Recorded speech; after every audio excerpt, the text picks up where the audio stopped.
కట్ట 3-4 దోవలతో కోసుకుపోయింది సార్.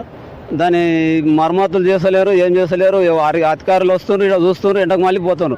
ఆ కట్ట మీద కోయేటి వ్యక్తులే లేరు సార్. మొత్తం మడ్డాలు చేస్తే కూడా చూసే పోయే అవకాశం లేదు. కట్ట మీద కోలి పోదామన్నా కూడా కంప మొత్తం అల్లుకున్నది. ఇది కట్ట కాదు, ఇది ఏం ప్రభుత్వమో ఇది ఏమిందో 3 దోవలతో ఉంగిపోయింది సార్ కట్ట. ఇట్లా కోసుకొని పోయింది. ఈ అలుగులో కూడా మొత్తం సముద్రం ఏటి లేక అయిపోయింది. చెక్ డ్యామ్లు పోయినాయి, కొట్టుకుపోయినాయి, మొత్తం ఆశ లేకుండా కొట్టుకుపోయినాయి.